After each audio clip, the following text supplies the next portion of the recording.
Hi guys, James at Rampant Lion Reviews again for you today with another beer review. For this one we are going to stick to Sweden and we're going to go back to a brewery who I only discovered quite recently, but I have been impressed with the standard of the beers that these guys have been putting out over the last wee while. This is going to be review number 3 from this brewery actually, and it's a type of IPA that you don't see all that much anymore. So for this review then we are going to go to Kungsbacka to the south of Gothenburg, and we're going to have a look at my third beer from AKiA Brygghus. So this particular beer is called Ollio.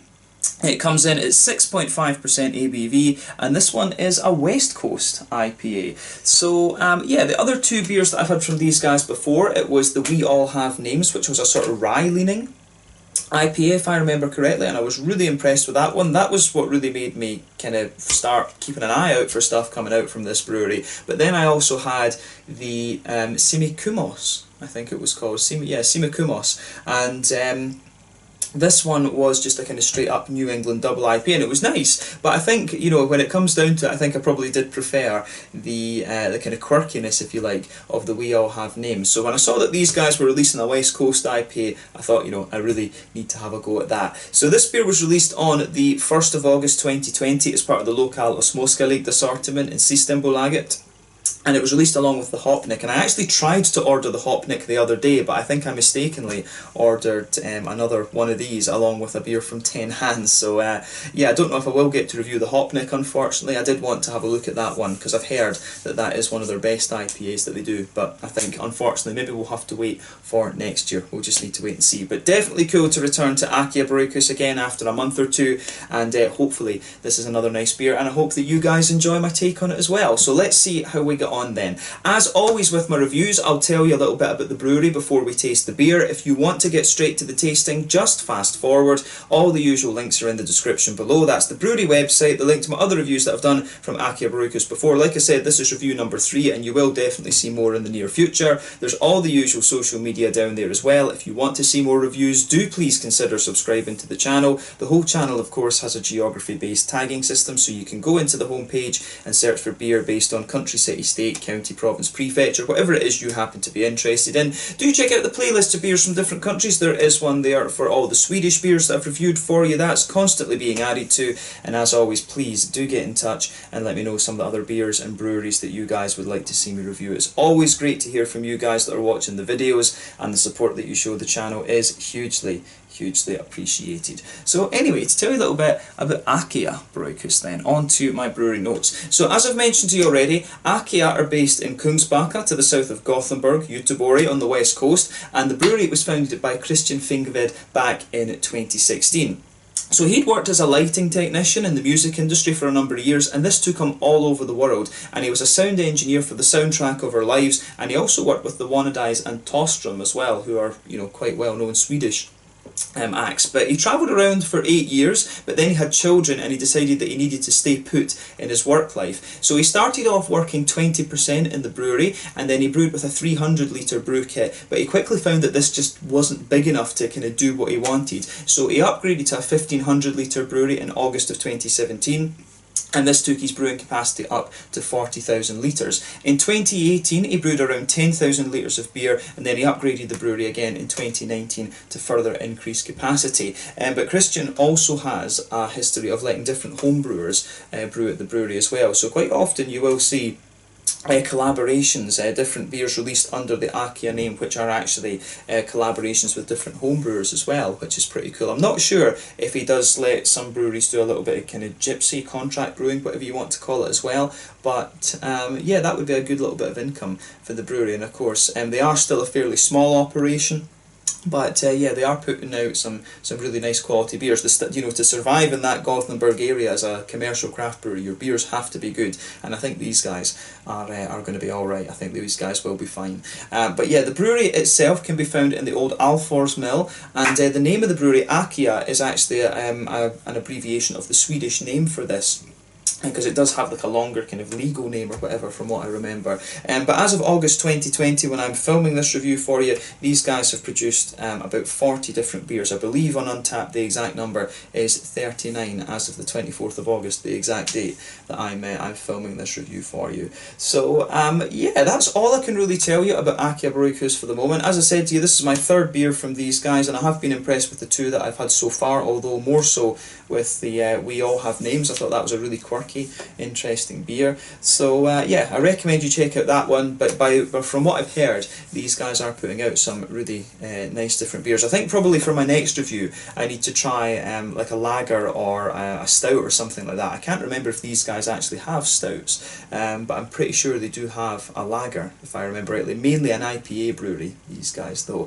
So yeah, you will see more reviews from these guys at some point fairly soon. This is one of the breweries that I always keep an eye out for in the local Småskalig, and they tend to release at least one new beer every month, if not every 2 months actually. So yeah, make sure you check out these guys if you get the chance. If you find yourself in Kungsbacka, it's a very nice little town. I have kind of been off there briefly just to walk around, so yeah, if you're in Gothenburg and you want to escape from the bigger city, you can go down to Kungsbacka and take a little look. But yeah, that's all I can really tell you about AKiA Brygghus for the moment. If you want to learn more, of course, you can check out the brewery website and you can see pictures of the mill. You can follow them on Facebook and Instagram to keep up to date with all the latest goings on, and of course you can check out the Rate Beer, Untappd and Beer Advocate pages to learn more about all the different beers that these guys have done. So yeah, let's get on and actually have a taste of this beer then. I have to say the artwork of this one, it does almost give you a little bit of a headache actually. It's quite, you know, it makes me think of one of these, you know, get yourself through the maze things. Of course my brain right away is like, oh, let's see how many paths join up, but nothing really joins up in this one.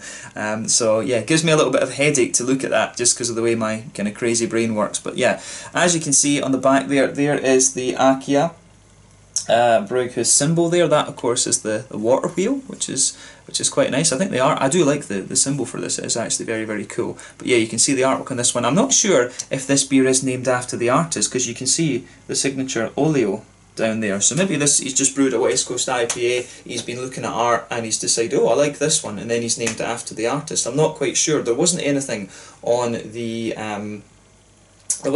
Facebook pages or that to say what exactly this beer was named after.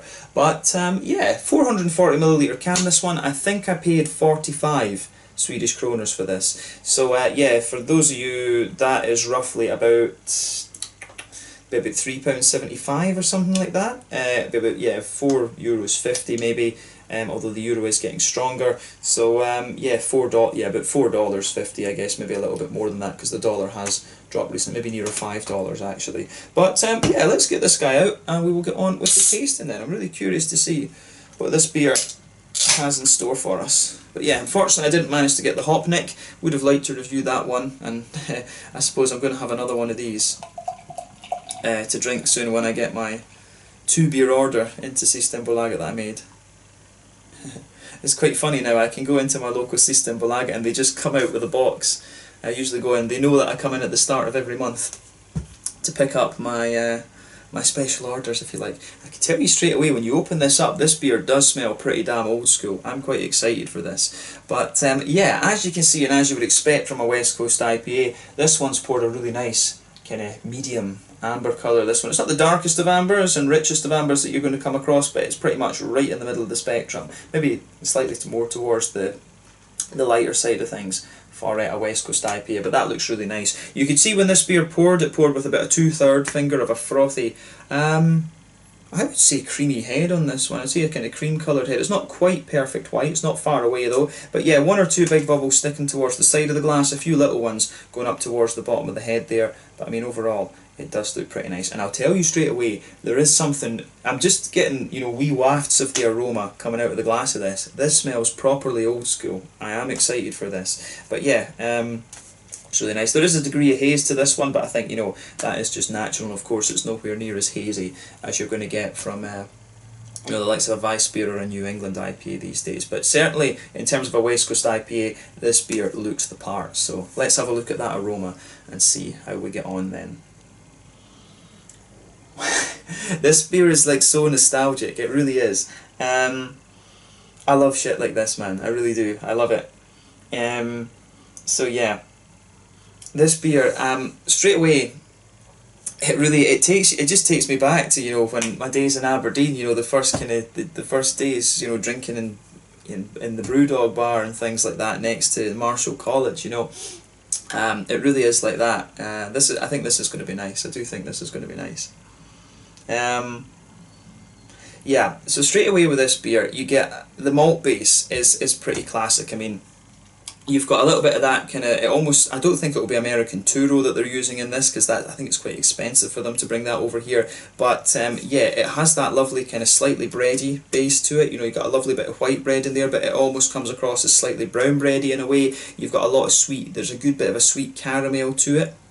But at the same time, there's just that little kind of hint of a McVitie's digestive biscuity quality to the malt base. But I'd say this one, you can smell a little touch of the booziness to this one, I think. But yeah, you can smell a wee touch of the booziness to this beer, and that's where you're getting the brown sugars out of it. So it does have a good bit of a kind of sweet caramel to it, but it comes across as a slightly darker caramel, I think. But yeah, you've got a wee bit of biscuit in there, and the biscuit kind of comes out almost on the edge of the nose, almost at the front of the nose, I think. But yeah, and yeah, you've got a bit of that white bready, brown bready, bread crusty sort of thing underneath it. I do wonder, probably they have a bit of German malt in this. I would think that probably the base of this one is German, just going from the aroma. But yeah.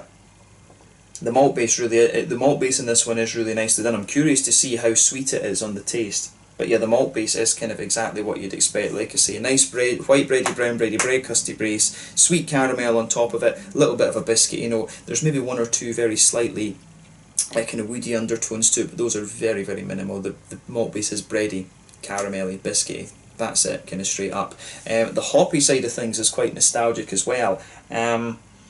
I think when I first opened this one up, I did wonder about Amarillo, because it had this really kind of oily orange to it. So I'm pretty sure there's one of Amarillo or Mosaic coming out of this one, but with the level of oiliness it has, I would be very tempted to say that it's Amarillo. Because yeah, you do get a good bit of an orangey character out of this one, so I wouldn't be surprised if it's Amarillo that's in this one. But yeah, I want to say, when I first opened it up, there was just something in my head that said Simcoe. So I do wonder, could this beer be a sort of an old school kind of Citra, Simcoe, Amarillo? You know, the three original high alpha acid hops. There's something in my head that's telling me that it could be something like that. As I always say, I like playing guess the hops with these beers. But there is just something that's telling me this is what it could be. It could just be Simcoe and Mosaic, or it could be Simcoe and Amarillo perhaps, because I'm not 100% sure there's Citra in this one. But yeah, on the tropically side of things, because you get quite an oily orange out of this one, but there is a wee bit of a kind of passion fruity note to it, a little bit of mango or something like that. This beer, I don't find this one in terms of fruitiness to be overly complex, and again, that's what makes me kind of think that it might just be Simcoe and Amarillo, or Simcoe and Mosaic, because Citra would give you quite a little bit more complexity than you're getting out of this beer. And you know, there's nothing wrong with not having a lot of complexity. Sometimes a really straight shooting beer can be very, very nice. But there's something that's telling me this might just be a Simcoe Amarillo or a Simcoe Mosaic job.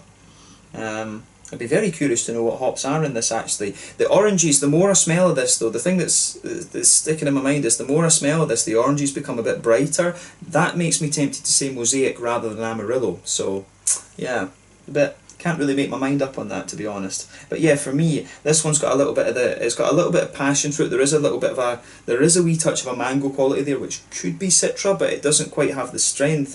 The Simcoe always came across as a slightly softer passion fruit for me, rather than being so pungent, in fairness. So yeah, I am tempted to say that this could just be a Simcoe. I'm tempted to say it could be a Simcoe Amarillo beer, this. Of course, there are other hops that could do the same job as Simcoe. El Dorado is a really nice one, but not many people use that these days. You have Galaxy from Australia, which is quite pungent. I don't think it's that's in here. You've also got Victoria's Secret gives you these nice kind of soft fruits, and you know, Idaho 7's another possibility, but Idaho 7 again is a little bit more complex than I think we're getting out of this beer. There's various ones from New Zealand that will give you all of these all of these different things. There's various other hops that could give you the orange as well. Mandarina Bavaria from Germany, Azaka could give you a bit of orange from the States. Sabro will give you, but Sabro gives you all these kind of coconutty notes. Would be interesting to see a West Coast IPA with Sabro in it, actually, a single hop West Coast IPA with Sabro. I don't think anyone's done that yet, to be honest. But yeah, Waiheke from New Zealand, Pacifica I think does it as well. The Styrian Dragon from Slovenia will give you oranges too. So yeah, there's lots of different hops out there that could be involved here, but I'm really tempted just to say that this is either Simcoe and Mosaic or Simcoe and Amarillo. I think it's a straight up kind of one. There's on the green side of things, it's got a little touch of earthiness to it. That could be another indicator of Mosaic. It's got a good little bit of floral aromaticity, but I don't find that too pungent, if you like. Maybe my nose has become a little bit saturated, but yeah, it's got a good bit of floral quality, nice little touch of earthiness to it, and there's a bit of grassiness. There is a bit of grassiness that's come out of this one as well. Towards the front of the nose, you do get a bit of a grassy, kind of zesty quality out of the beer. Could there be a bit of Columbus in this? Something just about the spiciness of the kind of green side of the beer that's making me wonder about Columbus. I don't think Chinook in this one. Chinook would be more resinous rather than anything. So yeah, I would be interested to know the hop profile on this beer. But yeah, this one strikes me as really nice and nostalgic, but I think a very kind of straight up, quite nostalgic West Coast IPA for me. Nice and orangey, a little bit of a kind of passion fruity note in there, maybe a wee touch of mango as well. So quite old school, this one, but you know, that's kind of what I like with a West Coast IPA, nothing wrong with that. So yeah, take a bit of time to enjoy the aroma of this one before you get stuck in, but we're going to have a taste of this beer now and see how we get on. This one is the Ollio, a West Coast IPA coming in at 6.5% ABV from AKiA Brygghus in Kungsbacka to the south of Gothenburg. Let's get stuck into this one. Sláinte, skål.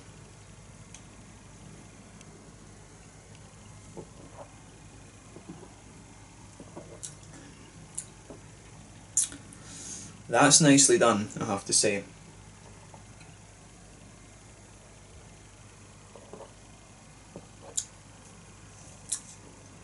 Yeah, this is a nice beer. This is a nice beer. What I'm going to say straight away about it though is that it lacks the bitterness.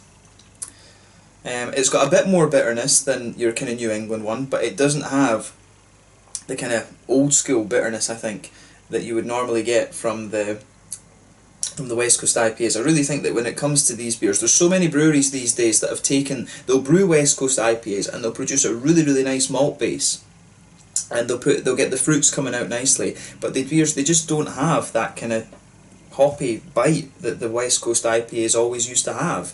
I don't know if that's the situation on the West Coast. I kind of suspect it wouldn't be, to be honest. This beer does have a little bit more bitterness that comes out of it later, but yeah, this is definitely one of these kind of more modern, I guess you could say, one of these kind of modern takes on the West Coast IPA that has everything about the West Coast IPA, but it's just not as bitter. So I mean, it does strike me as being a bit more bitter than the other ones I've had from this brewery before, but I think it just does need that little bit more bitterness to it. That would be this. Otherwise, this beer, first impression is that this is really, really solid and really well done. It just needs a few more. It just needs a few more kind of early edition hops to take the bitterness up another 10-20 IBUs just to give you that bite to it. But that's just me. Some people might disagree with that. That's just my opinion. But I think everything else about this beer is really solid and really authentic. But yeah, I mean, thumbs up to AKiA Brygghus again. I can see why they would, I know why they would brew the beer like this, because, people that are getting into beer now are not used to the big bitterness that we had back in, the early 2010s and stuff like this. So I can see why they would brew it like this, but for me, I'm like, I want a bit more bitterness out of a West Coast IPA. But I will say it's a really nice and solid drinkable beer, this one.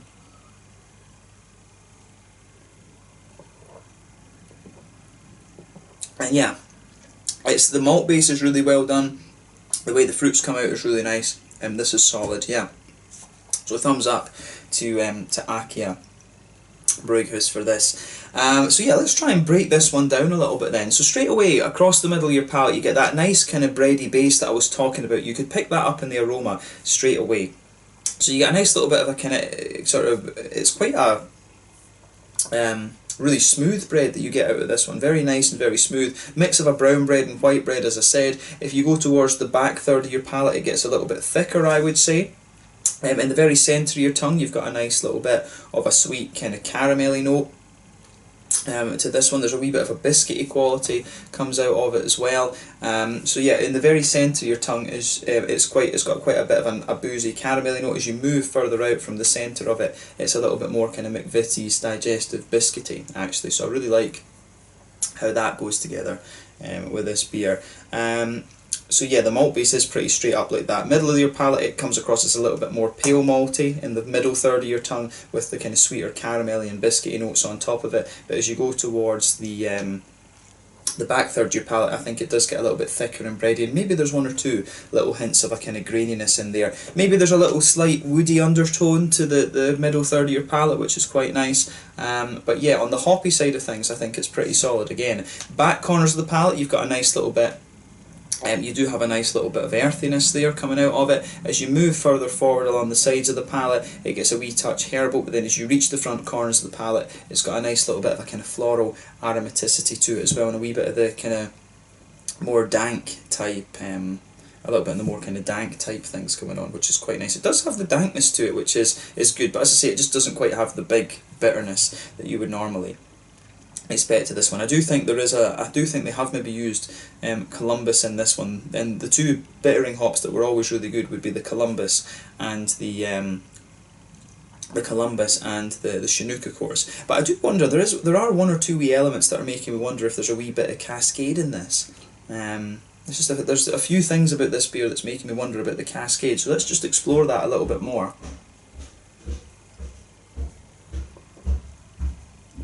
So yeah, on the front curve of the palate, you've got a nice little bit of a lighter kind of grassy thing to the beer, but then the front third of the tongue, that's where you get that nice oily bubble where the kind of juicy fruity esters roll their way out of the beer. So when you go towards the back of that front third of your tongue, it's definitely got a bit of a stronger passion fruity note to it. But then it's quite mango-y. The passion fruit, I think, maybe takes a bit of a back seat to a more kind of mango-y note, but I really think this beer is very orangey leaning for me. But the more and more that I drink of the oranges, it's kind of...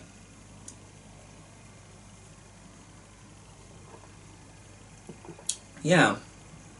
It's definitely on the front kind of tip of your tongue, on the front sixth of your tongue almost, the front half of that front third of your tongue. It's a wee bit, you do get a kind of stronger orangey note out of it, and the more that I drink of this beer, the more that I start to get a slightly stronger tropically note out of it, so passion fruity notes. Yeah, it's interesting that, because I don't remember, I'm starting to question what I picked up in the aroma now, because the passion fruity note you get out of this one is a bit more kind of pungent, and normally Simcoe in the IPAs at least is very kind of soft in that way. I've always found Simcoe to be quite a soft and juicy hop, but in fairness, that's how it would behave in the New Englands. It was a bit more oily, I think, in the West Coasters, for obvious reasons.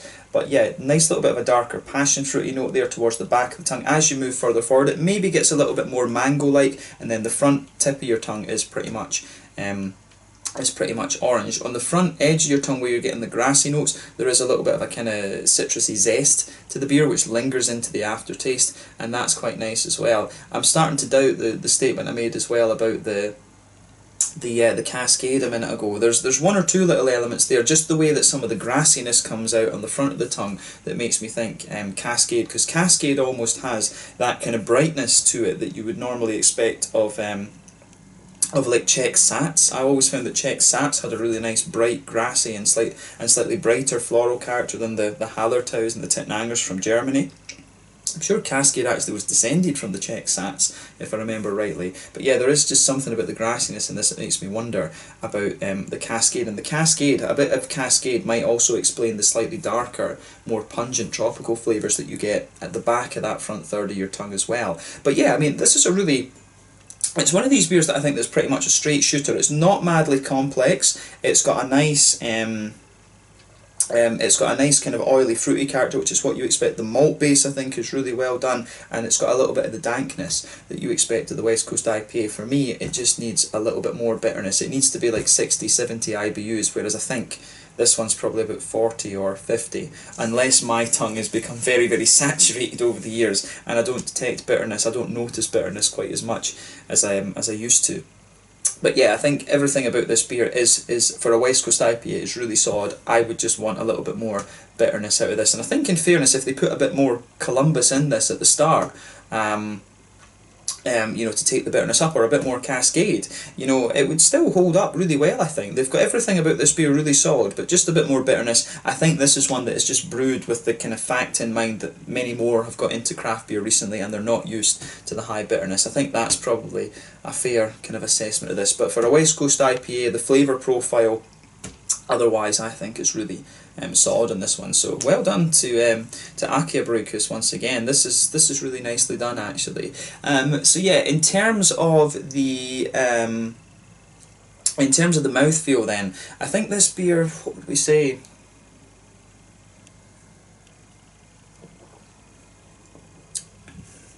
It's kind of getting towards the top end of mid-bodied. The carbonation is smooth in this one, but this is quite an oily leaning West Coast IPA. You expect that of this style, of course. You do want a bit of oiliness out of these beers. So yeah, I'd say yeah, mid-bodied, quite an oily leaning beer, this one. In terms of hoppy bitterness, this one, I think it sits around 40. I think it does sit around the kind of the 40, maybe 50 at an absolute maximum. As I say, I do think this one needs to have just a little bit more bitterness, but I bet you what will happen after the review is that I'll get told this one is like 60 or 70 and it's just my bitterness detection's not up to date. It does have a wee bit more bitterness than the other ones that I've had, but as I say, I don't find this one, you know, that big bitter beast that you used to get from the West Coast IPAs. But yeah, does have a little bit of dankness to it, which is nice. Good little bit of hoppy bitterness to this one. The malt base, like I say, is nice and smooth, but it has that oily sweetness that you expect of the West Coast IPAs, and the fruits are really nice and oily in this one as well, which is what you get. This beer ticks a lot of boxes for me because I like a slightly sweeter malt base, you know, the Scottish sweet tooth, and I like the kind of orangey leaning IPAs as well. So yeah, I would be very curious to know the hop profile of this one, because I think I did quite a lot of guess the hops in this video, to be honest with you, but this has been a really nice beer to review. I love reviewing the West Coast IPAs, so yeah, it was really cool to see that these guys had released one, and this is why I thought this would be a nice, you know, a nice kind of way to change it up from all the kind of haze craze things that are out just now. So yeah, well done to AKiA Brygghus for this one, the Ollio. I would love to see these guys do another edition of this and just take it up to like 80 IBUs or something, because I think everything about this beer is really nicely done and very, very authentic otherwise. Just a little bit more bitterness for the old heads like me would be quite good. So yeah, let's leave it at that for this one. This one was the Ollio, a West Coast IPA, 6.5%. from AKiA Brygghus in Kungsbacka, in just outside, just to the south of Gothenburg. Actually, definitely a brewery that I recommend you keep an eye on. Definitely a brewery that I recommend you guys should keep an eye on if you are into your Swedish beers, or if you're in the Gothenburg area. But yeah, once again, thank you for watching my beer reviews. Until the next time, please like, subscribe, share, all the usual YouTube stuff. Let me know your own thoughts on this beer in the comment section below. Let me know what your favourite beers are from AKiA Brygghus. As I said, this is a brewery that I keep an eye on. I try to review, I try to review the new beers that these guys are releasing. I wish I'd managed to get the Hop Nick. I don't know if there's some way I can get a hold of it. It would be because I think it's sold out in Systembolaget now, sadly. But yeah, who knows? I'll keep an eye out for what these guys are doing, but I'd love to review like a lager or a stout or something like that from these guys and see how they do the something a bit different from IPAs. It's been 3 IPAs so far from these guys. They do a good IPA, of course, nothing wrong with that, but always good to review different styles. But yeah, thank you again for watching. Check out this brewery, check out AKiA Brygghus, and if you can, have a go at this beer, because I think this is a really nicely done West Coast IPA. But thank you again for watching, and I will catch you guys very soon. Slange Skull, make sure you check out AKiA Brygghus from Kungsbacka to the south of Gothenburg here in Sweden. Cheers.